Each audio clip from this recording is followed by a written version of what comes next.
Hello, good afternoon, everybody. So, thank you for showing up to our meeting today. Today, we are going to be talking about the four personality types, okay? So, in sales, you have to understand how to work with different personality types. This has been a game changer for me when I learned about the personality types. I realized a lot of things that I was doing wrong and a lot of things that I was doing right. And it really just changed the way that I speak to my clients and the relationships that I have with them. And so this right here is going to be a game changer for you guys. So if you're able to take notes, please take notes. Um, the four personality types, you're going to see tests for the four personality types, different types of tests and different types of labels. Everybody has different labels. The personality type tests that we usually do whenever you guys start the team, we usually ask you to do the one that Tony Robbins offers. And the reason that I like the one that Tony Robbins offers is because it gives you a really good description and understanding of what your results are. So I would recommend that you take your personality test, and you can find it at tonyrobbins.com/disc assessment, DISC assessment. And this will just kind of give you an idea of more or less what your personality types are, your dominant personality types. So there's four personality types. We usually have a little bit of all four of them, but we also usually have dominant personality types. So there might be one or two personality types that we're dominant in. It's really good for you guys to understand this, so you understand what your natural tendencies are, so you understand how you naturally tend to move. Okay.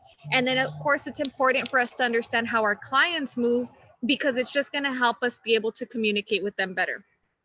The personality types that I'm going to teach you guys today, these are the personality types that I learned when I first started wholesaling. So when I was wholesaling, I went through a course with a wholesaler. It was not with a realtor. And wholesaling, if you're not familiar, it's very similar. Well, it's not very similar. What it is on the investment side, you essentially sign up to purchase a property, and then you assign that contract to somebody else. So you're a middleman, but you're not representing anybody. Um, so the sales aspect of it is still very real, and you have to be really understand the sales aspect of it. All right. So these four personality types, like I said, I learned these from Mr. Sean Terry. And he's, been wholesaling and investing out of Scottsdale, Arizona. What is it? Scottsdale, Arizona, I think, for a while. And so the first one is going to be social. So the four are social, driver, social conscious, and analytical. So again, that's social, driver, social conscience, and analytical. Okay. So your social person is what it sounds like. This is going to be your social butterfly. This is somebody that whenever you go to family events or networking events, they speak to everybody. They can and they will speak to everybody. They're just social butterflies, okay? This type of person is typically a lot more open. Okay, they're a lot more open to receive. So if you approach a social person, they're typically not going to give you a lot of resistance to talk to them. Okay, they're going to let you speak to them. They're going to be open to you talking to them. If you are a social person, you're typically going to be very open to talk to people. And in sales, you're probably a really good networker. And if you don't think that you're a good networker, or you don't understand exactly what networking means, but you're social, you need to understand how to network better, because that's going to be your strength in sales. Your strength is going to be networking. Um, Now, something to look out for if you are social is look out for talking too much. Okay. When I first started this process, my dominant side was definitely social. My dominant personality was definitely social. And I came to realize after studying myself and speaking to my mentors that I was talking too much. Remember, in sales, we have to let our clients talk to us. We have to be listening more than we're speaking. So if you are social, keep in mind you'll be great at networking, but just keep in mind also that you might have to be a little bit more conscious of not talking too much, so you're not talking over your clients or not giving them the opportunity to speak to you. The second one is going to be social conscience. So social conscience are people that are very green. Okay, these are the people that are environmentalists. They're very aware of the community. um they're big on recycling. They're just very aware of how everybody else is feeling, and they want to make everybody feel included. They want to make sure everybody feels good in the situation, and they're typically really good at empathizing. So if you are social conscious, you're typically really good at empathizing with other people. You typically have some pretty good relationships with people because people enjoy having you around. You like to make everybody feel comfortable and wanted and all of that. Now, if you are social conscious and you're in sales or you're dealing with anybody in sales, you also have to keep in mind that at the end of the day, you still have to take care of yourself. So social conscious people can be a little bit, I want to say they can be a little bit more prone to doing things that they might not necessarily want to do because they're so involved with everybody else and what they want that they might put their needs last. So if you're social conscious or if you're working with a client that's social conscious, you also need to make sure that that as a realtor, when we're representing our client, if you get the feeling that they're not comfortable, they might not be comfortable and they might just not know how to tell you. So you have to ask very direct questions so that they don't feel pressured into doing anything. Okay. Um, the next personality type is going to be your driver. So your driver is very dominant. This is somebody that's a natural leader. They naturally want to lead the situation. If we're a room full of a room of 4 people and we accidentally get locked in the room, the driver is gonna take over. They're gonna start making decisions. They're gonna start calling shots. They're gonna start allocating tasks to other people. Um, I used to be able to tell a driver very quickly by their handshake. Obviously, we're not doing handshakes anymore. But if we ever get back to doing handshakes, you can tell a driver they're going to give you a very firm handshake. And sometimes they're even going to kind of pull you like into them, or like they want to show like a very dominant, they want to set the tone instantly that they are in control of this situation. Okay. Now, as a realtor, you have to have a little bit of driver in you. If you don't have a little bit of driver in you, you have to work on getting that driver in you. If you have driver in you, just be aware of how much you're driving and how aware of the other personality types you are. Because typically what happens is if we're a strong driver and we're in sales, it could come off as pushy. Okay. And we're not here to push anybody to buy or to sell a house. We're here to inform. We're here to protect. We're here to represent. We're here to advise. But we don't want to be pushy. We want to help our clients sit in the best position and move in the right direction. So those are a couple of things to be aware of. Also, if you're not a driver and you're dealing with a driver, and this is from experience, when I first started, I wasn't, one of my dominants was not driver, and I had to learn how to deal with them. And really, It's just a lot of it is your inner confidence and your assertiveness. But I'll tell you what helped me more than anything is preparation. Preparing for every appointment that I went on. Never showing up to an appointment unprepared, because now you know how the flow of that appointment should go and how you should control it. Never let your clients take the lead. Remember, you guys are the ones that are in control. You guys are the experts. So your client shouldn't be telling you what to do. And then last but not least, we have our analytical personality type. Analytical people are very black and white, very black and white. There's a right and there's a wrong.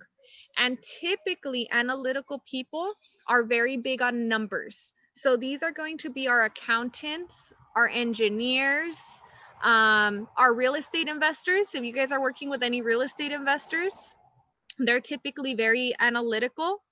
And again, for them, everything's very black and white. So with analytical personality types, you really benefit from having charts to show them. You benefit from having reports to show them. So like, for example, when we're talking about going on a listing appointment, we always talk about everything that we have to be prepared with, right? We talk about getting your CMA, having your listing presentation, how to do the walkthrough accurately, what steps to take when you're doing the appointment. If I'm going into a listing appointment with somebody that I already know is extremely social, and it's just her at the house and she's social and she's social conscious, I might not want to take in, or I might not want to present a report with a lot of numbers that look confusing. It might just kind of throw her off. It might make her feel like she doesn't understand what's going on anymore, and she just wants me to tell her, talk to her and tell her what's going to happen. Analytical person, if you show up to a listing appointment and you don't have anything on paper to show, you're not going to get hired. They want to see it on paper. Okay, they want to see graphs and charts. They want to see the comparable properties that you're talking about. They want to see them. They want to see dollars per square foot. They want to see average days on the market. And so this is when I tell you, like, it's really important for you to be prepared. A driver typically they're gonna just cut to the chase. Like, they don't want to get to know me. They don't want me to get to know them. They just want me here to do my job and get it done and keep moving forward. And they want me to do it well, of course. And then social conscious, these are the people that, you know, whenever they're looking at homes, everything is very like, well, what is energy efficient? You know, what in this house is helping our community? How did this house help our community? If it's a fix and flip, you might benefit from letting them know, you know, hey, investors take properties that are essentially worth nothing, and they turn it around and they flip it and they resell it, and it actually helps the value of the entire neighborhood. This might be something that you might be interested in. So if you're helping a buyer, that might be a way to make them a repeat buyer, you know, depending on where their level of understanding is and what their priorities are. They might actually want to do this just for the sake of helping the community. Okay. Now, another thing that you guys can do to help you better resonate with the personality types is to mirror your client. So, for example, if you are sitting at a first-time buyer's presentation, for example, first-time home buyer, you're sitting with them doing the consultation, you might want to mirror the way that they're putting their hands under their chin, like they're thinking, so they have the what is it, like the scrunch look. You might want to nod with them whenever they're nodding. If they're sitting very relaxed, then you might want to sit relaxed. They've set the tone for you for how they're feeling, and you can just mirror what they're doing to instantly make you more relatable. Okay. Another thing that you can mirror is their hand gestures. Some people use their hands a lot. And I will say this, and I've said it before, use your hands. Your hands are a sign of trust. Okay, when you're showing a house, we want to use our hands. Our hands show that I'm not hiding anything. Have you ever met somebody and they have their hands in their pocket the whole time that you're talking to them? Especially as a female, if you if I meet a man and his hands are in his pocket the whole time that I'm talking to him, I'm a little uncomfortable. That just is what it is. um and the reason why is because there's just psychologically something in our mind that makes us feel like um they're hiding something. They're hiding something. So you always want to use your hands. And if your client is using their hands in a specific way, you want to try to mirror that also. Okay. And then last, also tone of voice. So I naturally tend to have just like a louder tone of voice. I project myself whenever I speak, and this is a good trait to have whenever you're presenting. This is a good trait to have whenever you're speaking and teaching. But sometimes when you're meeting with a client one-on-one, you have to change up your tone of voice. For example, if I meet an elderly couple, I had an elderly couple that I did a listing presentation with. I had to really bring down my tone of voice because it felt like I was yelling at them, you know? So sometimes you have to bring it down and sometimes you have to bring it up. So I'm kind of curious. Do you guys have an idea more or less of what personality type you think you are? Yeah. A ver, Irina. Estamos solas para hablar español. Es yo y Ethel. Okay, Ethel, you speak Spanish. And who Sí, else? sí, habla español. Okay. Bueno, definitivamente me considero que soy una persona social, Ujú, aunque también tengo algo de mezcla de conscious, social conscious. ajá, Soy muy Greenpeace, ujú, muy de acuerdo con todo lo que tiene que ver con la protección ambiental, animal y todo eso. ujú, Todo lo que has dicho, en especial yo que trabajo trayendo pacientes, que es una variedad de personas, ¿verdad? Todos ujú, tienen una diferente actitud. Me parece muy, muy acertado, porque en lo personal me identifiqué mucho con lo que dijiste, en mis áreas dominantes, ujú, pero se me vienen a la mente diferentes personas y creo que sí, que es bastante edificante esto que nos estás enseñando para poder manejarlo. Así lo manejo yo con mis pacientes y trato de, el que le gusta esto, hablarle de eso, entonces se suaviza ujú, mucho. Funciona ujú, mucho, en especial en el caso mío, porque la gente viene mal, viene enferma, entonces por lo general no tienen ganas o de socializar, entonces es bueno romper el hielo. Ahora ujú, imagínate cuando se van a comprometer con una casa, pues ujú. me imagino, pero Sí. sí, me identifico mucho. Good, good. I don't know if you can talk to us right now, Ethel. Can you talk to us? Yeah, I will try in a low Are you sick? I'm sorry, voice. are you sick? No, está en el Okay. doctor. Okay. Sí, estoy en el médico. Yo creo que soy sociable, pero soy tímida también. Y soy un poco analítica, no tanto como un ingeniero, pero tengo un poco de eso, de defecto profesional. Ujú, ujú, Pero sí, creo que es como una combinación de esas dos. ujú. Sí. Y es muy buen saber qué personajes somos dominantes, just so we know what to look out for. Y también a veces cuando llega un cliente o alguien que estamos hablando con ellos, que ellos tienen dominantes los characteristics diferentes, um, we have to be on high alert. You know, we have Yeah. to step up our game. We can't just be who we are kind of Yeah. naturally, because then we won't vibe anymore, then we won't mix anymore. And this is one of the big reasons that a lot of people in sales have a hard time, is because they're so set in their ways and they don't want to change themselves. And it's like, look, we just have to change momentarily to be able to communicate better. That's all it is. It's just so Mhm. we can communicate better. Because if you're a driver and I'm total social, we're very opposite. And I have to change my ways to be able to communicate with this person better if I want them as a client. Yeah. Otherwise, it's Yeah. just not going to work. And Yeah. they're going to go and find somebody else. But Mhm. I'm glad that you that you guys right away, this is what I'm dominant in.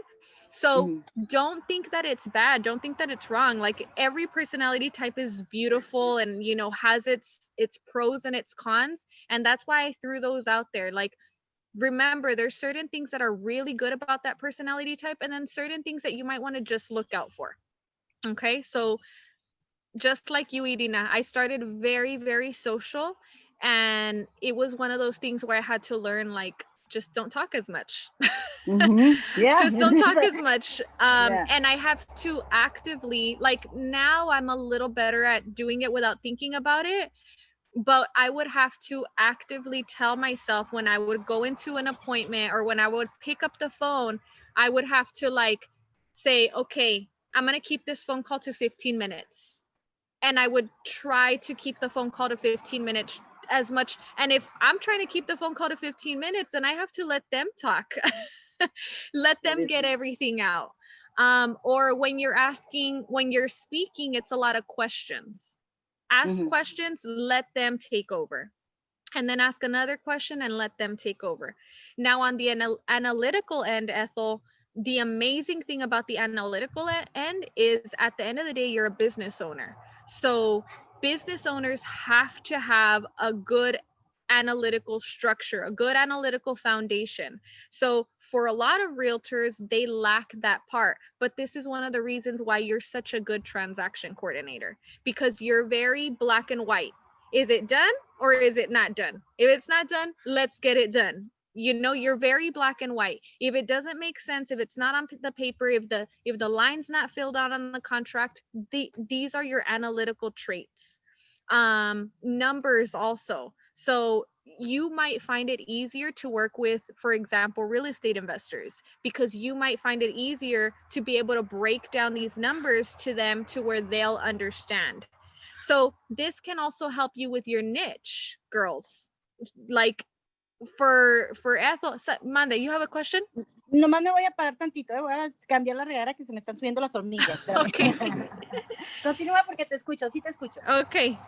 But this might also help you find the niche that you tend to resonate with, or the clients that you tend to resonate with. Remember, analytical, you'll do very good with engineers, you'll do very good with accountants, real estate investors. These are the kind of clients that you might just naturally gravitate to. Okay. And that's good to know too, because if we can have a niche that we specialize in, it's 10 times less work also. And I will say, we'll finish by saying this: regardless of what personality type you are, or regardless of what personality type you're working with, always take notes. Because regardless of what personality type you're working with, they're going to give you so much information, and the last thing that you want is for them to think that we're not listening. A lot of times, even again, going back to social, and I'm not picking on you, Irina, this is because I started very social. I would get so caught up in the conversation, and the conversation was great, but then I would forget what it was that they told me, because I was just so in the conversation. So regardless of who you're working with, always take notes and be prepared, and that'll help you a million times. Yeah, Okay. that works a lot. Yeah, happens to me. Dicen que if remember it doesn't work, take a paper. Yeah. And he makes fun of me because I always have she says I have clipboards everywhere, and then I have you guys always see my notebook, and I'm like, I have to write everything down, everything. I never know when I'll forget it, and it might mean that I have to go through a few notebooks to find it, but I have it there somewhere. Especially the ones that are like us, Ethel and me. But I don't know about you exactly, but I think you are an American. But the ones that come from another country, that we need to think in English or Spanish at the same time. Sometimes it's better if we take the advantage of the paper. Oh, I was speaking English. Oh my God. Sí hablo inglés, solo yeah, you speak it so nicely, Irina. Se me viene. But I'm not very well thinking in English. I prefer to think in Spanish. I'm more Yeah. wise No, in and Spanish. you're right. If you're trying to translate in your mind at the same time that somebody's speaking to you, that's a lot of information. So Yeah, your best bet is just to write it down. yeah, yeah. But that's what I had for today, ladies. Do you have any questions? Anything to No, add? well, everything sounds very, very clear for me. I don't know about you, Ethel. Yeah, the same. No, it was very clear, and yeah, we need to match with the personality of the other person, the people we are working with.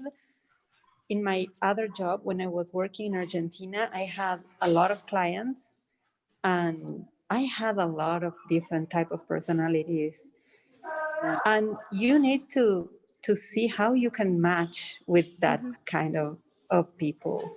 I had one that used to say bad words, and I laughed at that, and he was funny, and we had a very great relationship. At the beginning, I was like, why he's talking to me like this?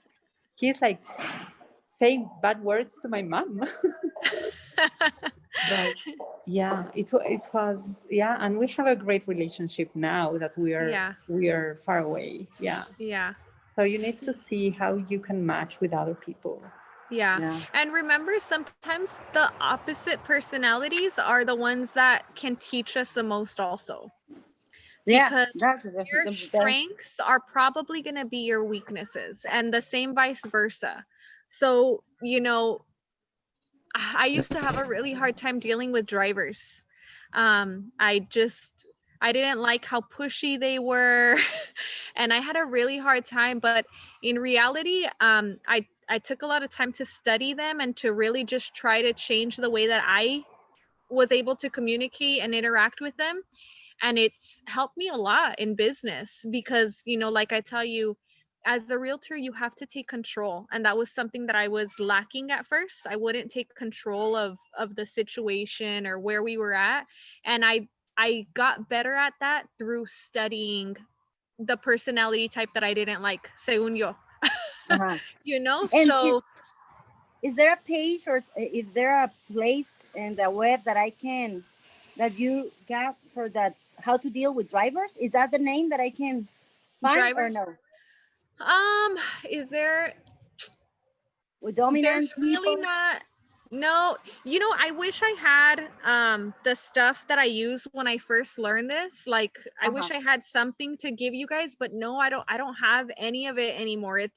This is like when I first started 7 years ago. I don't have any worksheets or anything like that. So I'm really just repeating everything that I learned and that I kind of kept with me. But the biggest thing I would say to practice is try practicing mirroring.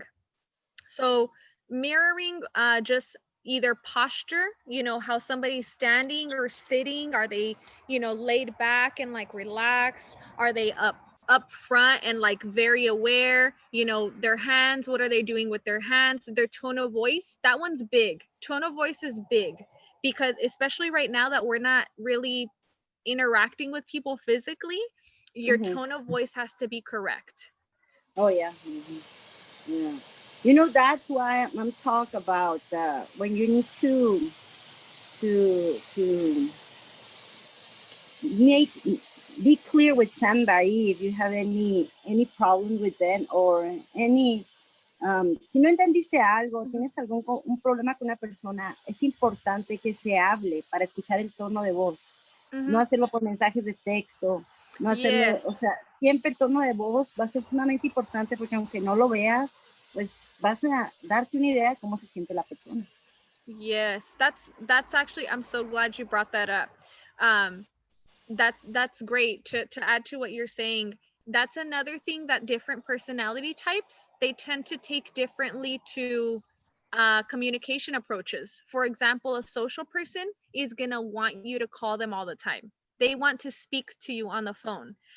Um Typically your drivers, they want like a quick and short text message. or email, maybe email, but you have to also learn what form of communication your client wants. But yes, Irina, I couldn't agree with you more. There's certain conversations when you're having a difficult conversation, when you're giving bad news. How often do we give bad news? All the time. We give bad news all the time. You need to call. You need to pick Yes. up the phone and call them and be able to talk them through that. And if you understand the different personality types, you already know how to prepare for that phone call. How are they going to respond more than likely? What do you need to say? What do you need to be prepared with? So if you're calling to give an analytical person bad news, you're calling to tell them, hey, this and this and this, but keep in mind it's going to save you X amount here, or it's going to be, an extra week here. It's going to cost you this amount. Like they're going to want the numbers right away. The social person is probably going to want to vent through it. They're going to want to speak through it, feel bad out loud, saying everything, and then they'll probably move on. And then the driver might be upset for a little bit, but you guys can handle them, I'm sure. But okay. Well, anything else that you guys want to add? No. Thank you for your help. No, you're welcome. Thank you as always for taking the time to watch it. And if you guys have any other questions after this, please let me know. I'll definitely be putting this one on YouTube. So if you guys haven't already, please like and subscribe to the channel so you guys can get notifications whenever new videos go up also. All right. Okay. One more thing, just I want Okay. to add, well, not for you, Denise, but just for you, Ethel. Ya estoy fuera de peligro, ya puedo salir sin que no salga su saca, pero quizás voy a ir a la oficina hoy después de las 5 a imprimir algunas cosas para que no tengan miedo. Si me ven. Oh. Okay. Qué bueno. Don't be No, qué afraid. bueno. Okay. Qué bueno, bueno. Irina. Yeah, we're very Es que- happy. Sigo sin trabajar hasta después del 27, pero ya estoy fuera de la cuarentena en cuanto al virus. ¿Ok? Qué bueno.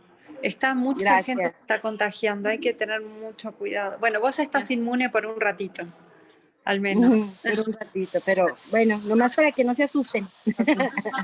Okay. Okay. Gracias. Bye. Thank you, ladies. Have a Bye-bye. good day. Bye.